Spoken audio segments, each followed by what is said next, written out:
Good morning, everyone. Thank you for your patience as we get started this morning. Hello, my name is Kim Snowden, Senior Assistant Director for Admissions. Welcome to today's Community College Counselor Update meeting. And we just got a couple important updates that we want to make sure to share with you this morning. So let me go ahead and get started with our agenda. So just to share our agenda, we're just going to do some brief introductions, and then we're going to also talk about our updates regarding our general education requirements, along with some information about articulation and pathways, and a big change coming to our subject codes, where if many of you are used to seeing our transfer guides or looking through our course catalog, you know we have a very unique code that we use for our subject matters. And our most important piece is our roundtable discussion. So we definitely want to hear from you in terms of what you want to see or what would be helpful in terms of you, your community college, as well as your students. So just want to make sure to introduce the staff. Unfortunately, not everyone was able to make it from our staff, but as you can see, we have Helen Daka, who is our Assistant Director for Admissions with our office, Olivia Ratto, who's on the call today. She is our Transfer Admissions Counselor, myself, and then Greg Landis, our Associate Director of Admissions. He's actually traveling at this time, but yes, we just want to at least make sure that you're aware of the Transfer Center staff, our contact information, in case you do need to reach out to us or have a student reach out as well. And I do want to also make sure we get a chance to introduce some of our panelists. Not everyone has been able to make it due to meetings and such, but we actually have a few people that are coming in today from a couple of our areas of the university, including Dr. Christine Kraft from our College of Health and Human Services, Abby Shibin from advising of our College of Business, Sarah Hogue with advising also from our College of Engineering and Polymer Science. We also just wanted to share, I know we had a couple of last minute changes, but Marcy Tomako from College of Health and Human Services also with advising, and then Mr. Bill Torgler from Exploratory Advising. They may be able to still join us, but just want to share that they were also going to take part as part of our roundtable discussion. We also have Ashley Rainey, who works with our Bookdale College of Arts and Sciences, who works with advising. Unfortunately, she wasn't able to make it, but hope that we have a great discussion and be happy to help add to any feedback that you do have. So just really quick reminders as far as with the admissions process. We are looking at summer and fall at this time, and there is no application fee. So just a friendly reminder regarding that. We do have a confirmation fee scholarship available if you do have students who may run into an issue with our confirmation fee. So we do have that available for students. Just contact us directly and we can help connect you to the right department to get assistance with that. I just want to include the dates of when our upcoming terms will be starting. So if you do have students who are interested in the summer term, please have them apply as soon as possible. There is still plenty of time for fall, but we are encouraging students to apply as soon as possible for fall as well, just so there's enough time to go through all the steps for admissions. Also, we have required credentials. Again, make sure to have college transcripts, official high school transcripts or GED score if the student doesn't have an associate's degree, and then we just require you have a minimum 2.0 GPA. So we're going to quickly transition over for Dr. Chris Kraft to talk a little bit about the general education, transfer and articulation pathways, and some course code updates. So Dr. Kraft, I can share your presentation, or if you want to share your screen, I believe you should have permissions to do that. Kim, if you just want to share the presentation, that would be awesome.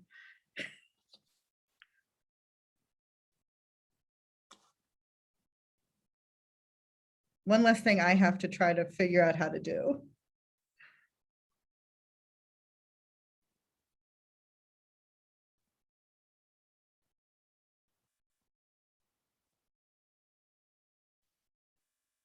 All right, I'm going to try to walk through the Gen Ed updates because Katie is in class today. So Katie Cerrone is our Gen Ed coordinator. She and I work hand in hand with doing that because I'm part of the curriculum committee also. So she and I work together with doing tags with the state. So we have gone through some gen ed revisions recently. So back in the fall of 21, in the midst of COVID, we did go through some updates for our university, which we think is going to be helpful for everybody. As you notice on the screen, we switched from doing, ooh, did I do that on mine? Sorry. I can't see the screen right at the moment.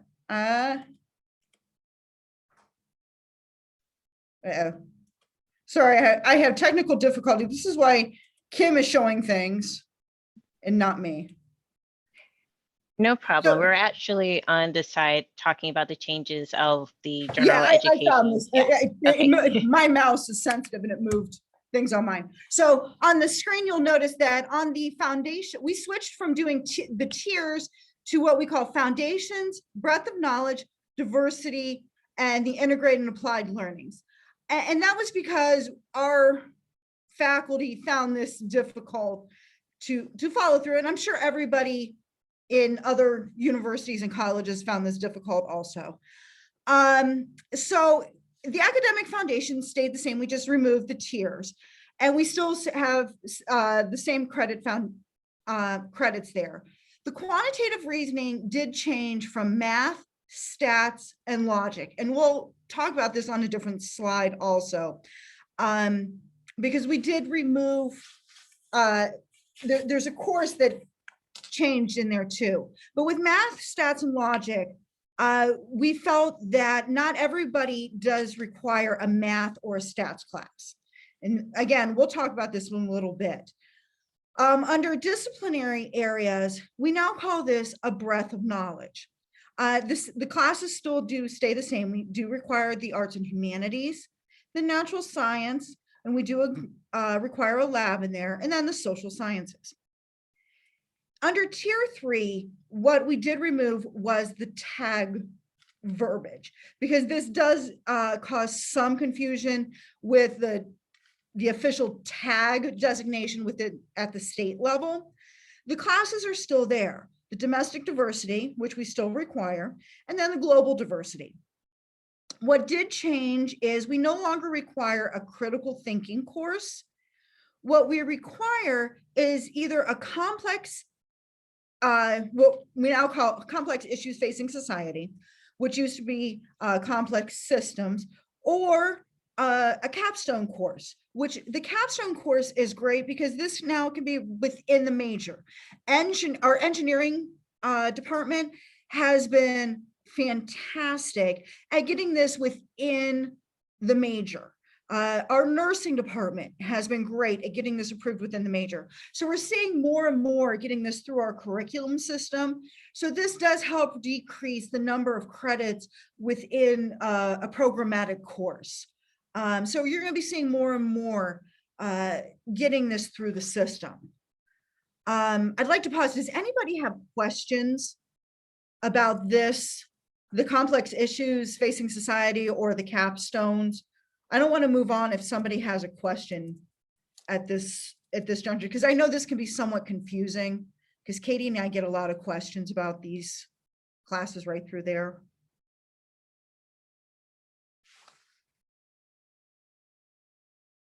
Okay, can we move to the next slide, Kim?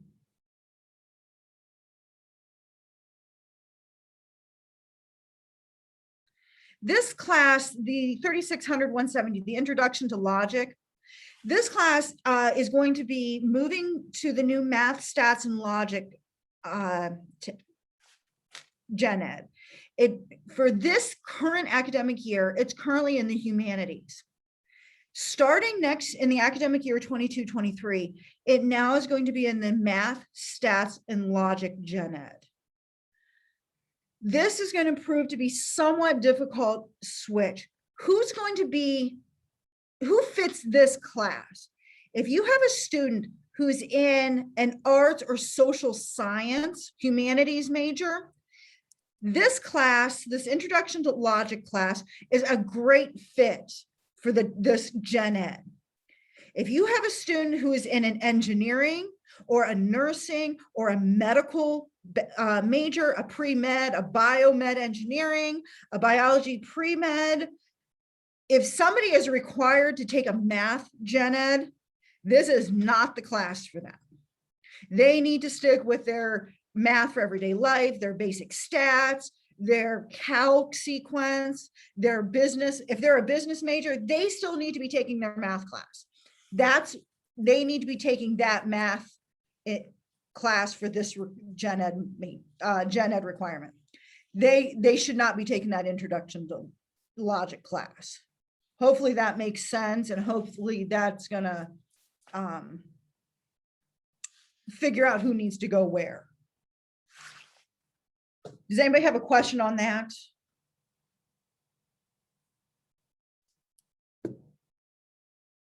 Okay. Kim, can we go? The critical thinking tag, like I said, this is no longer needed. So we can go, we're going to focus on that complex issues facing society requirement, or the capstone. Either one fills that requirement now.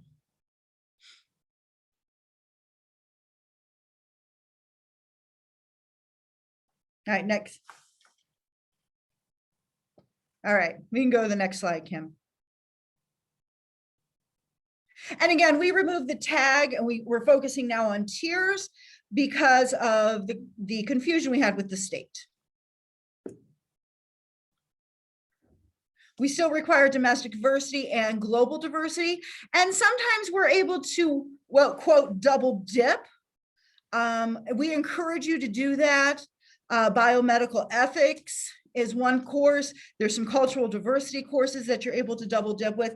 Anytime, please feel free to encourage your students to do that, because again, it will allow them, because there are some programs that are above that 120 threshold that the ODHE does prefer. So anytime you're able to do that. Intro to sociology is another one. Again, complex issues facing society or a capstone, that can be into that integrated and applied learning tier. Any questions on that gen ed from Katie?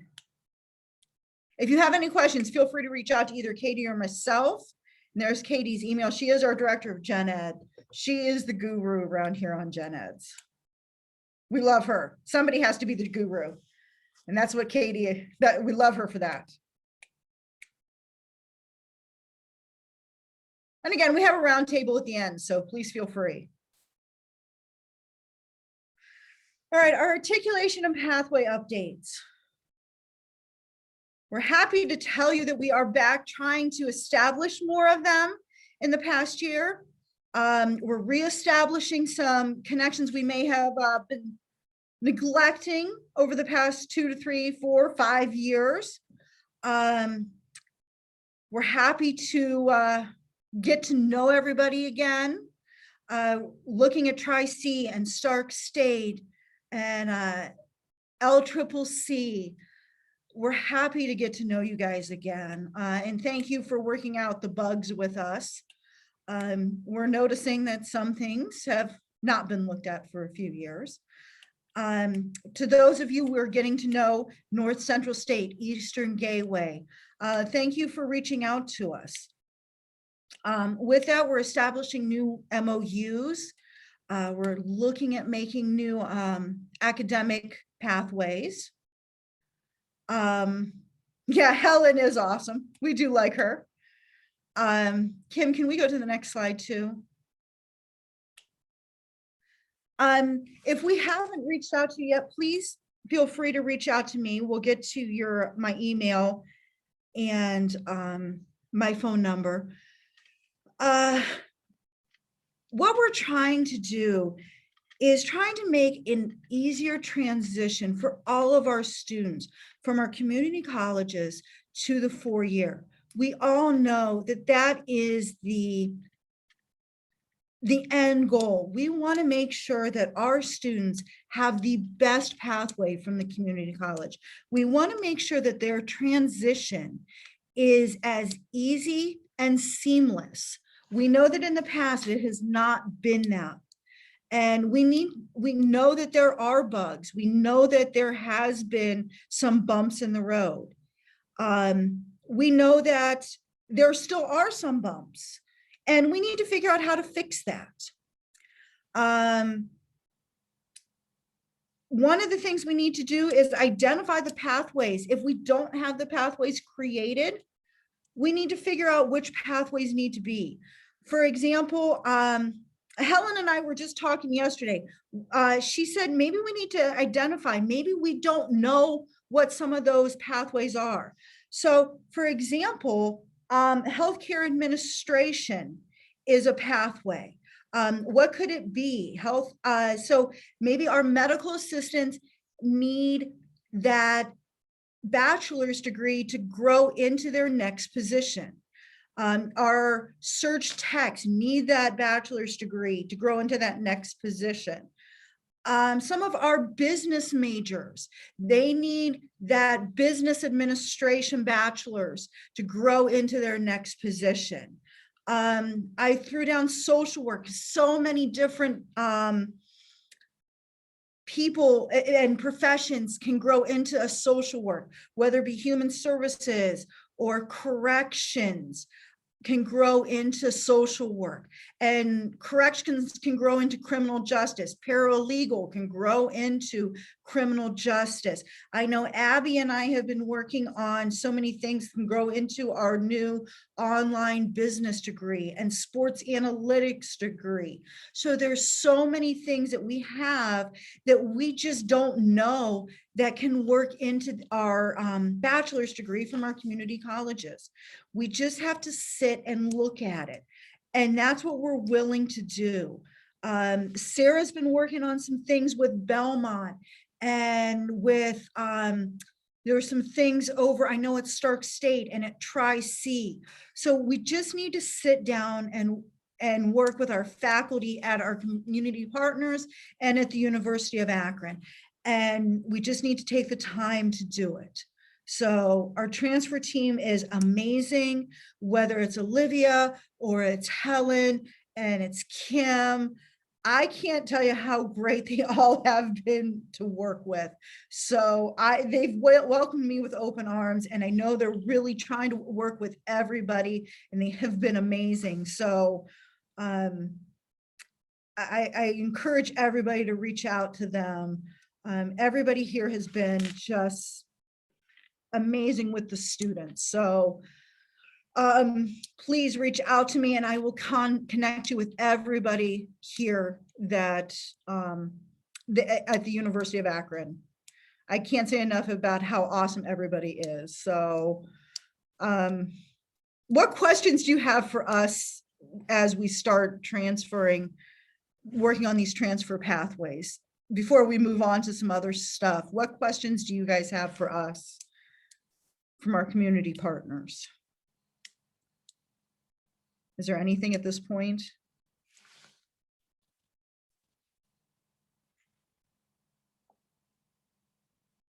Okay, and then the last, Kim, can we go to the last couple slides?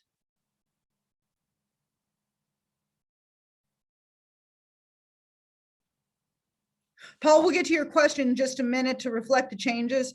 That will be coming. The most exciting change that we have, and which is why some of our pathways are taking a little bit longer than we expected, is this exciting change that's consuming all of our lives right now, is we are switching from numeric codes to alpha codes. And we've been working behind the scenes for about the past 6 months.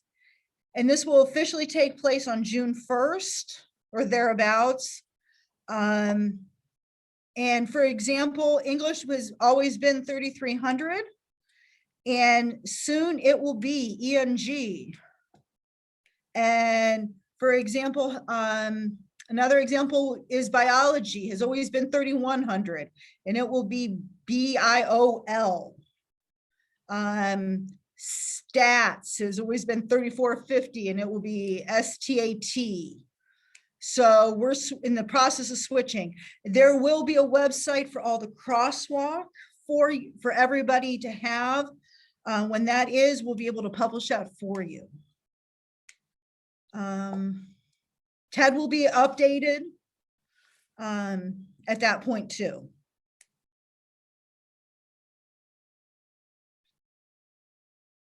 And Paul, they're in the process of doing that. So the bulletin updates in May. So when this all flips, the bulletin also is going to be updated also.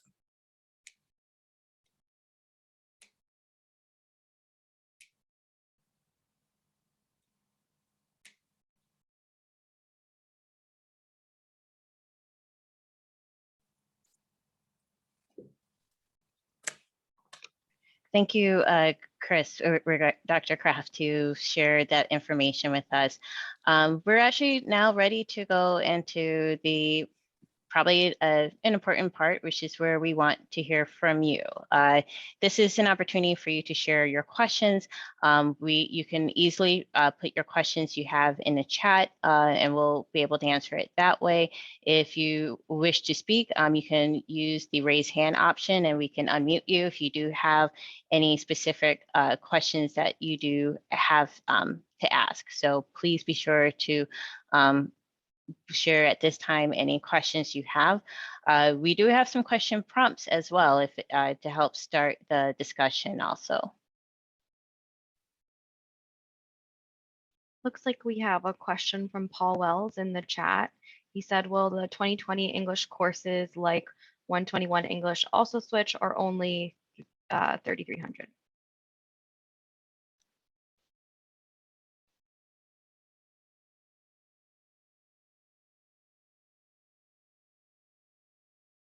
And any of the panelists can help answer the question that he had.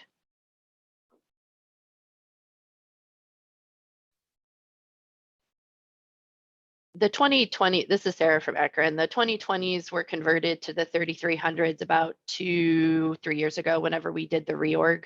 So it would also be changing to the E and G. So anything that's numerical would change to that.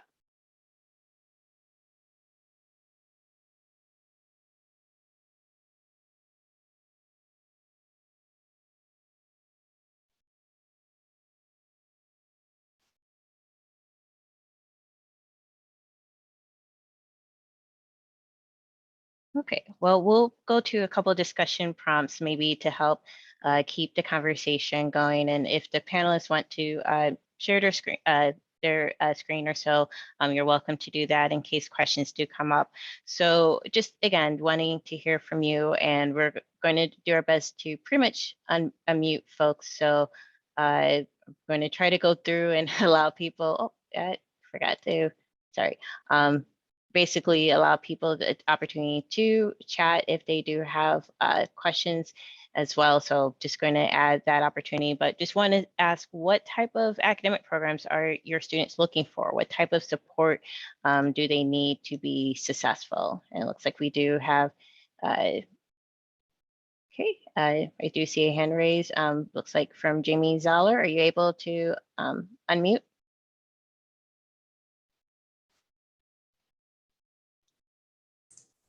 Can you guys hear me okay? Yes. Oh, wonderful. Good morning, everybody. I think it kind of goes without saying in some ways, but a lot of folks look at Akron for business and engineering. So what a lot of support is helpful is just showing them their sequencing and how they can complete the courses for associate degree completion and kind of making the most bang for their buck. And we try at Tri-C, and I know other community colleges do the same, you know, explaining how sequential some of those programs are or how prerequisite courses and foundational courses are helpful. So I would say, especially at Tri-C, those are the two programs that students are really seeking out and really wanting things mapped out, especially how they fit in their associate degree completion. So that's what I would say on our end for sure.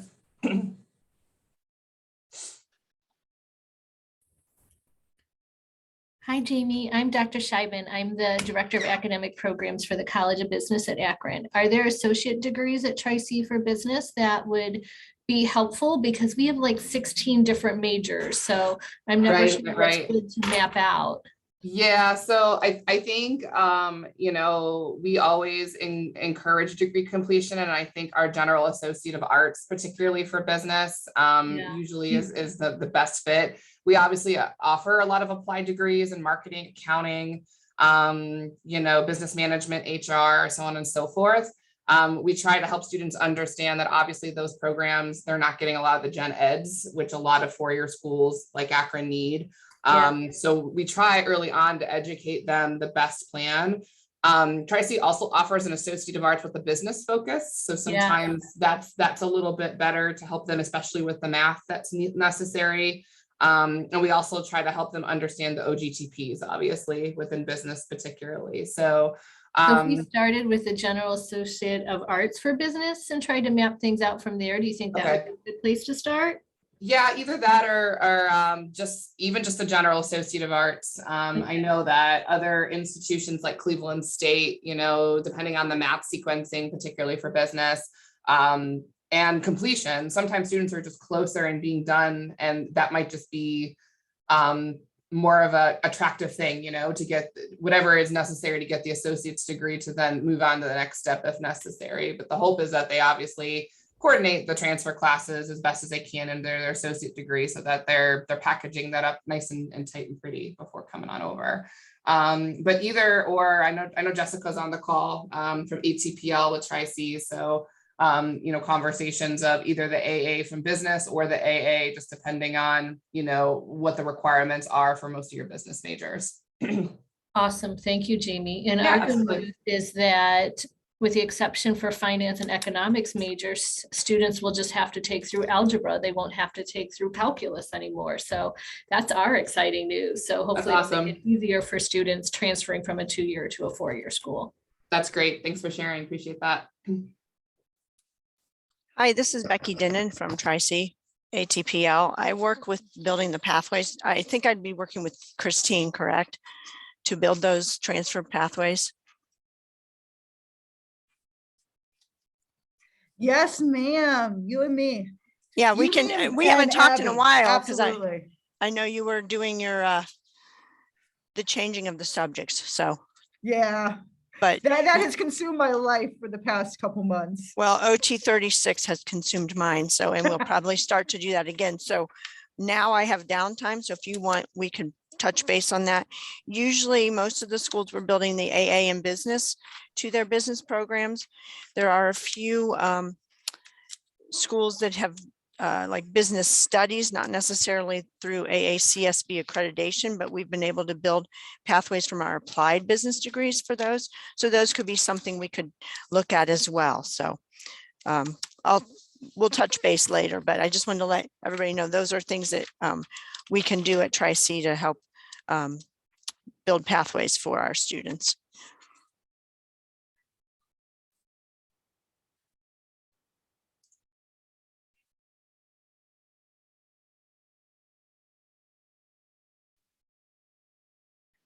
Thank you for jumping in for those questions. We actually did get a few questions previously. I know there was one question that did come up regarding pathways as far as I believe it was from Owens that had a question Sinclair that had a question about specific pathways, particularly regarding engineering. So there was a question that did come up prior that we got in advance regarding that information. So again, if there's interest, definitely reach out to Dr. Kraft for opportunities to continue to build those pathways and be able to help create those relationships. So I do want to make sure we also there was a few questions again that did come in just prior to our event. I apologize for that. Let me go ahead and share our second discussion prompt. How would you describe the ideal transfer partnership with a 4-year university? I know that someone did hint what another school up north does to make it easy for students, but we want to hear from you what else would work in order for us to really have a great partnership. with your institution and best help support your students. And I believe everyone has the opportunity to unmute, but if you do have a specific question, feel free to raise your hand just in case.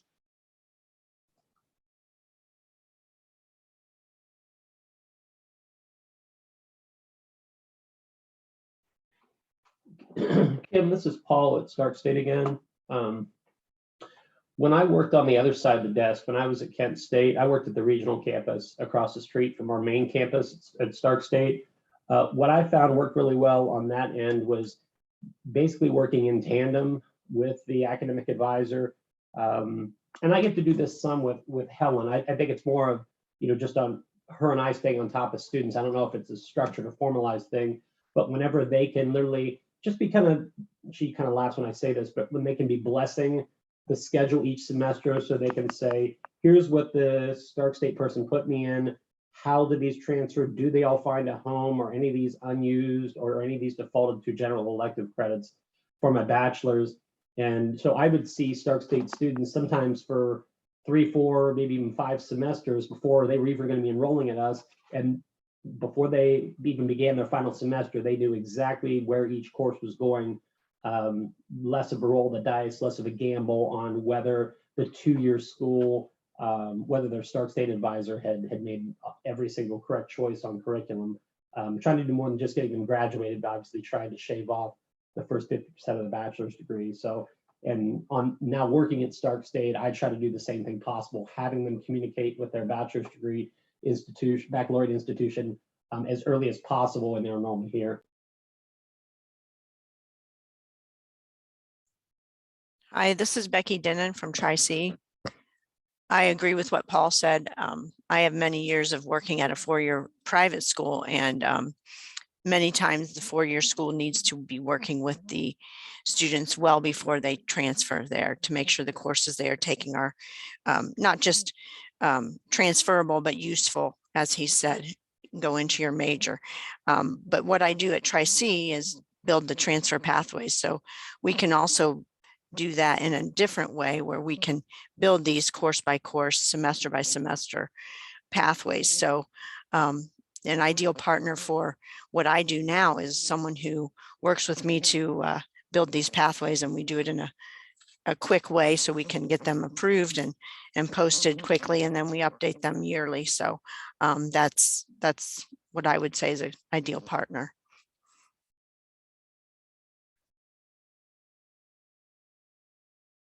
One simple step that seems to find a lot of success, no matter what 4-year school they're looking at, is I try to get them to send that initial email as opposed to a phone call or a voicemail, and include me on the conversation, because they're not trained as a University of Akron advisor. They're not trained as a Stark State academic advisor. So then they're not a translator. We're all three talking in tandem, and that seems to work really well. When they don't do that, when they go on their own and maybe have some of these conversations, the stuff they report back, it's rarely an accurate depiction of what Akron or Kent or someone told them. So.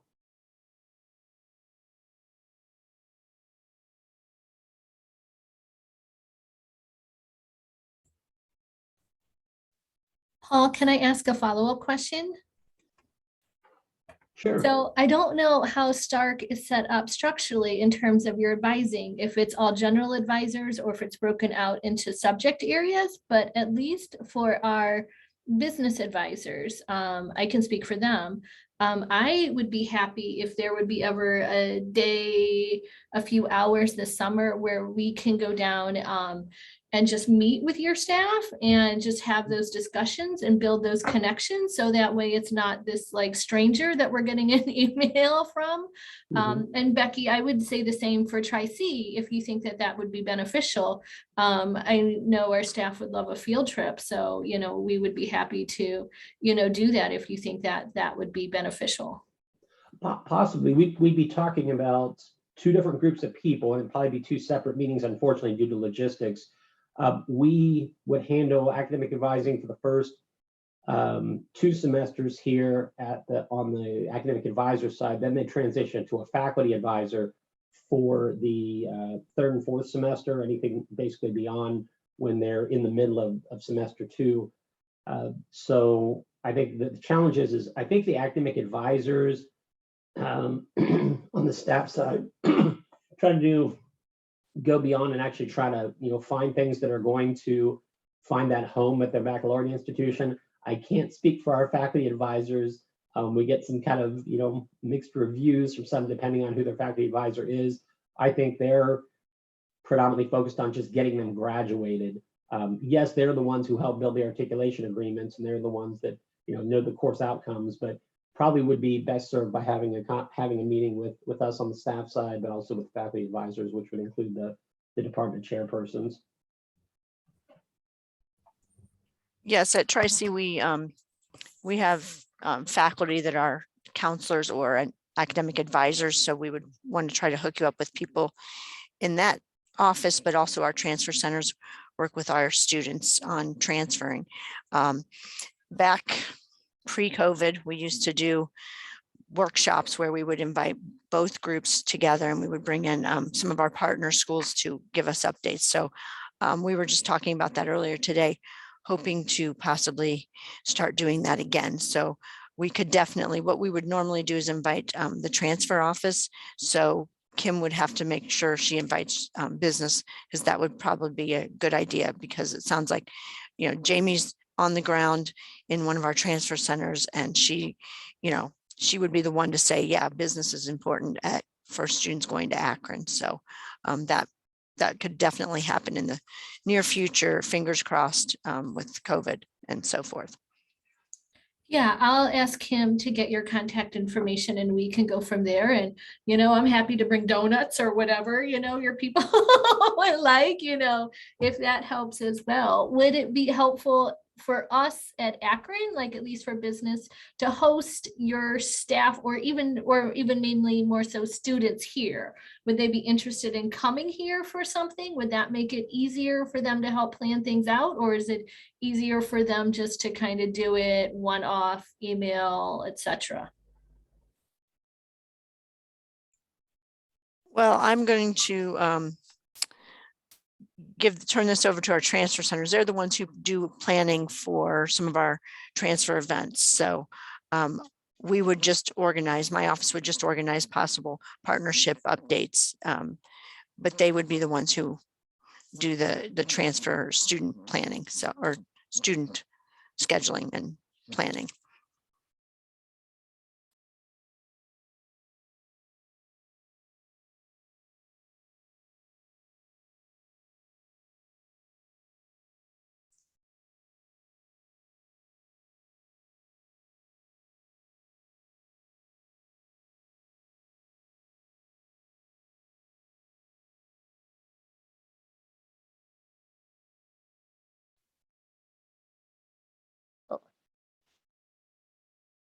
Just in case if someone was trying to speak, if you did need to speak, just go ahead and use the raise hand icon and make sure that you're able to unmute.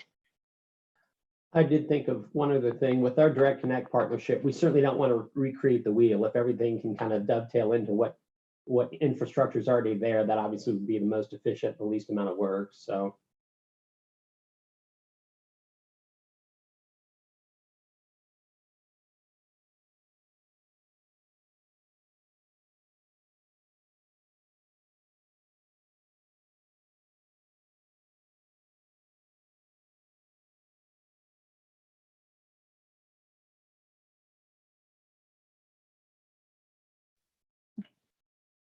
Well, thank you so far.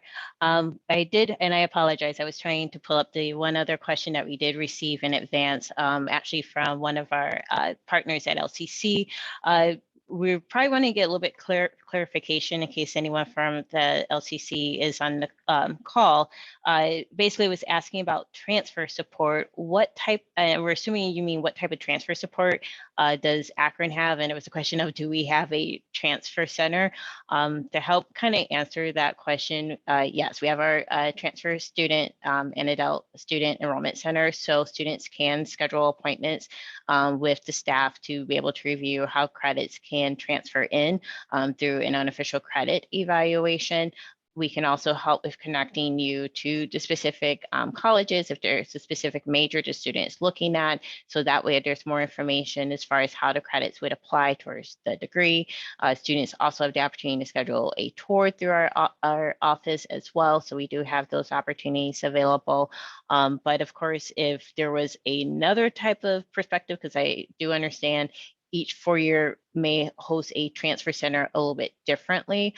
So if you want to provide clarity of what you're looking for in a transfer center, that can also help us as well.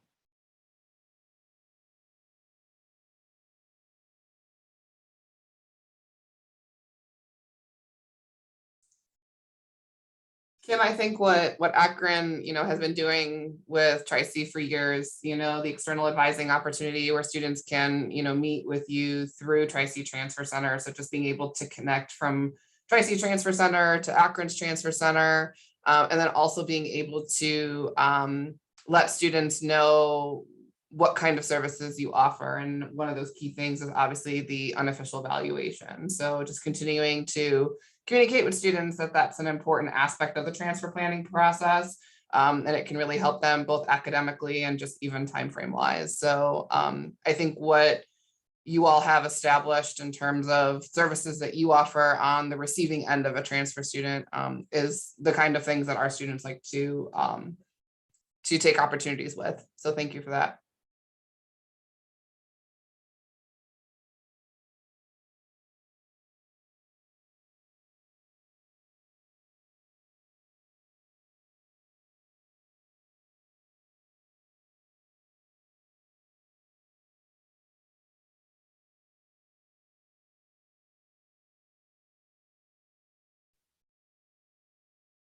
Okay, I'll just share one of the last questions that we did have, which actually I think that conversation has already taken place. And I know we've definitely heard from Tracy and Stark, so we're glad that there's opportunities regarding that.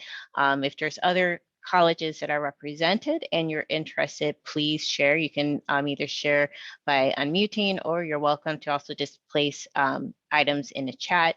And also, again, if there are specific departments, like as you can hear from our College of Business, College of Engineering and Polymer Science, and even though we don't, and even College Health Human Services, other Buchtel College of Arts and Sciences, all great opportunities for students to connect. So feel free to share anything that you have as far as interest in meeting, interest in other activities, partnerships that we can work with you on.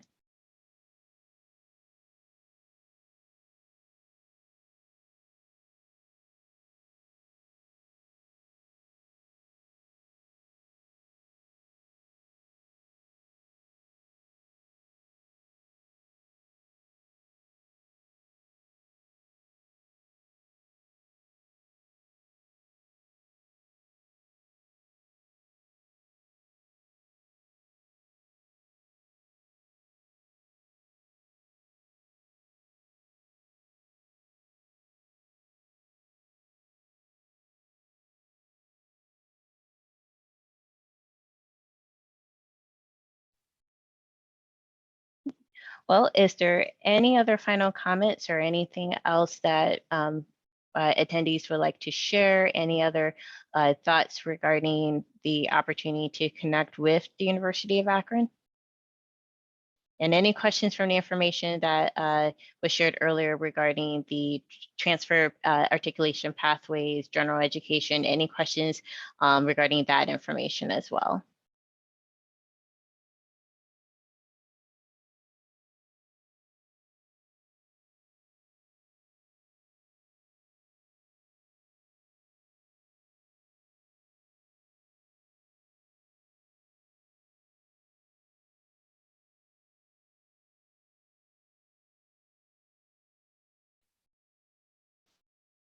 Okay, well, it sounds like based on the comments in the chat, I think we may have answered everything. So thank you to our special guests for attending, Dr. Abby Shibin, Dr. Chris Kraft, also Sarah Holt. Oh, and hello, Marcy. Thank you again also for joining in as well.